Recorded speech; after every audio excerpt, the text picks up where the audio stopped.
आज के पुरुषोत्तम मास के 11वें दिन की व्रत कथा। एक गांव था, शहर था, एक्चुअली नगर था, रामनगर उसका नाम। उसका राजा बड़ा भला था, लोगों का, प्रजा का बहुत अच्छे से ख्याल रखता था, सबका ध्यान रखता था, सबकी ज़रूरतें भी पूरी करता था। पवित्र पुरुषोत्तम मास का आगमन हुआ तो सबको मन हुआ कि हम भी व्रत करें, कीर्तन करें, नदी किनारे जाएं, स्नान करें, काठा गौर की पूजा करें, खेती करें वगैरह। पर उनका जहाँ नगर था वहाँ से नदी बहुत दूर थी। तो राजा ने कहा कि सब गांव वालों का, देशवासियों का इतना मन है तो हम कुछ व्यवस्था करेंगे ताकि पूरा का पूरा गांव नदी किनारे जाकर सुबह स्नान कर सके। तो राजा ने सब व्यवस्था की, बैलगाड़ी बुलाई, लोगों घोड़े बुलाए, संघ जिसको बोलते हैं, सब संघ निकाल के सब साथ में ब्रह्म मुहूर्त में 4 बजे उठकर सबने तय किया। हम कैसे पिकनिक पर जाते हैं ना, वैसे उन्होंने तय किया कि रोज पुरुषोत्तम मास में 30 दिन हम जाएंगे नदी किनारे स्नान करने के लिए। दूसरे दिन 4 बजे सब उठ गए। अब वहाँ एक बूढ़ी औरत रहती थी, वो बेचारी अकेली थी और अपाहिज थी। उसका न बेटा था, न पति था, घर में भी कोई नहीं था, बिल्कुल अकेली थी। और इतनी कोई पैसे वाली भी नहीं थी कि वो अपने लिए कोई पार्टी वाला रोक सके, या जिसको हम कूली बोलते हैं, जिसको हम रिक्शा वाला या कोई भी जो उसे लेके जा सके। तो उसने अपने पड़ोसी को कहा कि क्या मुझे आप अपने साथ ले जाएंगे, अपने परिवार के साथ। तो वो जो पड़ोसी था उसने कहा कि माँ जी, मेरे घर में भी 2 बुजुर्ग हैं, मैं उनका ध्यान रखूं या आपका रखूं, तो माफ़ करिए, मैं आपको नहीं ले जा सकूंगा। गांव में उन्होंने सबसे पूछा तो सबने इनकार कर दिया कि किसी की जिम्मेदारी लेना, वो बेचारी चल फिर भी नहीं सकती थी। फिर वो औरत ने राजा जी से पूछा कि राजा जी, किसी को मेरे साथ भेज दोगे क्या? आप इतने भले हो, मेरा भी बहुत मन है पुरुषोत्तम मास में मैं भी नदी पे जाऊं, मैं कितने साल जीऊंगी, क्या पता, मुझे भी जाना है।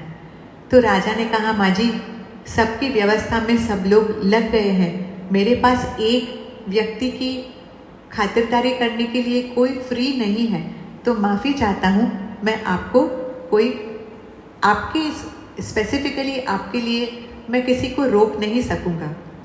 बेचारी बूढ़ी औरत एकदम डिसअपॉइंट हो गई, उसको बहुत दुख हुआ, उसको लगा मेरा कुछ नहीं, मैं कैसे पूजा करूँगी। तो उसने गांव के जो पंडित थे उसको बुलाया और पंडित जी को कहा कि पंडित जी, क्या आप मेरे घर आकर पूजा करवा लेंगे? अब क्या होता है ना, ये जब धर्म व्रत त्यौहार के दिन होते हैं, ये पंडित जी की सीज़न होती है ना, उनके कमाने की सीज़न। तो पंडित जी ने सोचा, ये बूढ़ी औरत अकेली, उसके पास कुछ पैसा तो है नहीं, मेरा टाइम मैं इसमें रोकूंगा तो मुझे कुछ मिलने वाला, दक्षिणा तो कुछ मिलने वाली है नहीं। तो पंडित जी ने बड़ी सफाई से कहा कि माँ जी माफ़ करिए, मेरे पास समय नहीं। अब बेचारी इतनी दुखी हो गई, उसका इतना मन था कि मैं पुरुषोत्तम मास में भगवान की पूजा करूं, सेवा करूं, पर उसके पास कोई चारा ही नहीं रहा। तो रोते रोते उसको खाने पीने का भी सुध-बुध नहीं रही, और ऐसे बिना खाए पिए ऐसे सिर्फ और सिर्फ भगवान की याद में उसने 3 दिन गुजार दिए। अब चौथे दिन ऐसा हुआ कि वैकुंठ में भगवान एकदम सुबह ब्रह्म मुहूर्त में उठ गए और जैसे कपड़े पहनकर बाहर निकलने गए। तो लक्ष्मी देवी ने कहा, विष्णु जी कहाँ जा रहे हो? इतनी सुबह सुबह आप कहाँ जा रहे हो? तो विष्णु जी ने लक्ष्मी माता से कहा कि मेरी एक भक्त है, वो 3 दिन से मेरी राह देख रही है, वो मेरी भक्ति करना चाहती है, तो मेरा कर्तव्य बनता है कि मैं उसकी मदद करूं, उसको नदी पे स्नान करवा के मैं आ जाऊंगा। अब विष्णु जी स्वयं सुबह 4 बजे आए और उन्होंने खटखटाया माता जी का दरवाज़ा। अभी इतनी सुबह कौन आया, माता जी ने सोचा। तो उसने कहा, कौन है भाई, आ रही हूँ। दरवाज़ा खोला तो देखा एकदम एक सुंदर आदमी खड़ा है। तो उसने कहा कौन है भाई? तो उसने कहा माता जी मैं पार्टी वाला, आपने कहा था ना कोई चाहिए नदी पे स्नान करने के लिए, लेके जाने के लिए, मैं आया हूँ, मैं आपकी मदद करूँगा। अब माता जी ने कहा भाई आप आए तो हो, पर मेरे पास आपको देने के लिए कुछ है नहीं, आप अपेक्षा मत रखना, मैं आपको कुछ दे नहीं सकूंगी। पार्टी वाले ने कहा माता जी चिंता मत करो,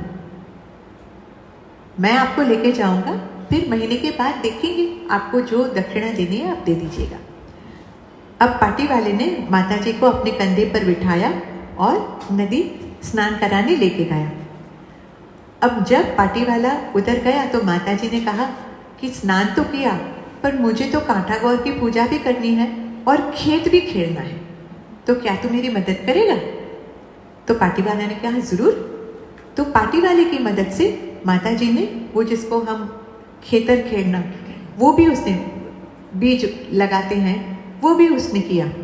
अब 30 दिन पार्टी वाला रोज आता था, माता जी को कंधे पे बिठा के लेके जाता था और स्नान करवाता था। ऐसे पुरुषोत्तम मास की पूर्णाहुति का दिन आया। अब पूर्णाहुति होने वाली थी तो माता जी को बड़ा अच्छा लगा कि इतने अच्छे से मैंने व्रत किया है, तो मैं सबको, ब्राह्मणों को बुलाकर सबको खाना खिलाना चाहती हूँ। तो माता जी सबको न्योता देने गई पार्टी वाले के साथ। अब सब ब्राह्मणों ने सोचा न्योते इतने आए हैं, माता जी के घर क्या मिलेगा खाने को, दाल चावल, छोड़ो। वो सब ने मना कर दिया, माता जी मुझे तो इधर जाना है, माता जी मुझे तो उधर जाना है, ऐसे करके सब ने ना कह दिया। माता जी को बहुत दुख हुआ कि इतने अच्छे से मैंने व्रत किया है और मैं किसी ब्राह्मण को खाना नहीं खिला पाऊंगी।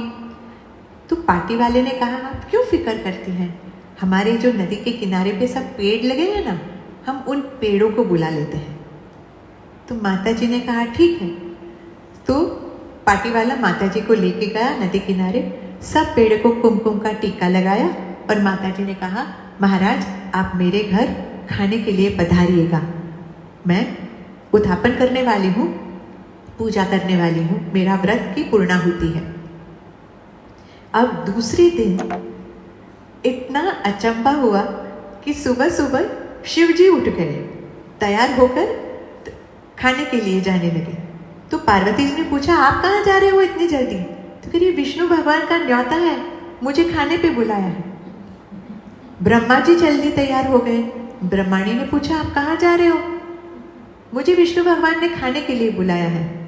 एक के बाद एक सब देवता और उनके साथ उनकी पत्नियां तैयार होकर यहाँ माँ जी के वहां खाने के लिए पधारे।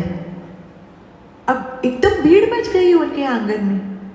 तो माँ जी ने कहा कि इतनी आवाज क्यों है, इतना कोलाहल क्यों है भाई? तो पार्टी वाले ने कहा माता जी हमने सबको न्योता दिया था ना, देखिए सब ब्राह्मण आए हैं प्रसाद लेने के लिए। तो माता जी एकदम घबरा गई। माता जी ने कहा भाई मैंने तो सिर्फ थोड़ा सा खाना बनाया है, इतने लोगों के लिए कैसे पूरेगा? पार्टी वाले ने कहा आप चिंता मत करो, आप बैठ जाओ, मैं परोसता हूँ ना।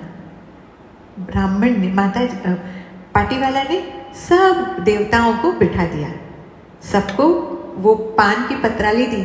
अब भगवान का हाथ लगा तो सबकी पत्राली सोने की हो गई, सबकी थाली सोने की हो गई। भगवान का हाथ लगा, जो चावल बनाया था माता जी ने वो 56 भोग हो गया। और भगवान तो परोसते जाए और देवी देवता संतोष हो तब तक खाते जाए। अब पूरे गांव में एकदम बातें चलने लगी कि माता जी के घर तो बहुत सारा हंगामा हो रहा है, त्योहार है, जमणवार है, इतने सारे लोग आए हैं और इतने सज धज के इतने समृद्ध ब्राह्मण तो हमने कभी देखे ही नहीं। तो सब पंडितों को लगा कि हमें क्यों नहीं न्योता मिला, हम भी चले जाते। तो सबने जाकर राजा को कंप्लेन की। तो राजा ने कहा कौन है ये माता जी, मुझे भी मिलना है। तो राजा ने माता जी को बुलाया कि तुमने इतने सारे ब्राह्मणों को कैसे खिलाया पिलाया, ये क्या है?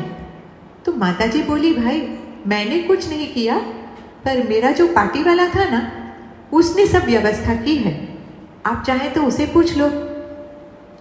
तो राजा ने कहा बुलाओ उस पार्टी वाले को। माता जी ने पार्टी वाले से कहा राजा आपको बुला रहे हैं। पार्टी वाला ने कहा कि राजा को आना है तो मुझे आके मिले, मैं नहीं जाऊंगा। राजा को एकदम गुस्सा आया, मुझे मिलने से इनकार किया। तो राजा ऐसे शस्त्र अस्त्र लेकर पार्टी वाले को मिलने आए। राजा आए, उसके पहले पार्टी वाला हो गया अंतर्धान और सब ब्राह्मण भी अंतर्धान हो गए। वहां देखे तो माताजी अकेली। अब राजा माताजी को गुस्सा हुए और माताजी को बोले कि तू मुझे झूठ बोल रही है, मुझे फंसा रही है, कोई है ही नहीं इधर तुम्हारे घर पे, कौन पार्टी वाला, कैसी बातें कर रही है, और तेरे जो खेत हैं उसमें कितने बड़े बड़े पेड़ हो गए हैं और हमारे जो खेत हैं तो उसमें तो कुछ धान उगा ही नहीं। तेरे खेत में मोती है, हमारे खेत में बंजर जमीन। तेरे पार्टी वाले ने नक्की कुछ झोल किया है कि हमारी जो पूजा है वो अधूरी रह गई और तेरी अकेले की ही पूजा सफल हुई। ऐसे कैसे हो सकता है? अगर तू मुझे उस पार्टी वाले से नहीं मिलाएगी तो मैं तुम्हें कारावास में बंद कर दूंगा। माताजी बेचारी बहुत रोई और भगवान की प्रार्थना की, पुरुषोत्तम प्रभु की, कि भगवान अभी तो तू ही मुझे बचा सकता है, तो कहीं से भी इस पार्टी वाले को ढूंढ के भेज, नहीं तो राजा तो मुझे कारावास में डाल देंगे। माता को क्या पता कि ये पार्टी वाला ही भगवान है। पार्टी वाला माता जी को सपने में आया और माता जी को कहा कि राजा को कहे कि बहुत बड़ा हवन रचाएं और पूजा करें और पुरुषोत्तम भगवान को बुलाएं, तब कुछ हो सकता है। माता जी ने राजा को ये बात कही। राजा ने दूसरे दिन एकदम बड़ा सा हवन आयोजन किया।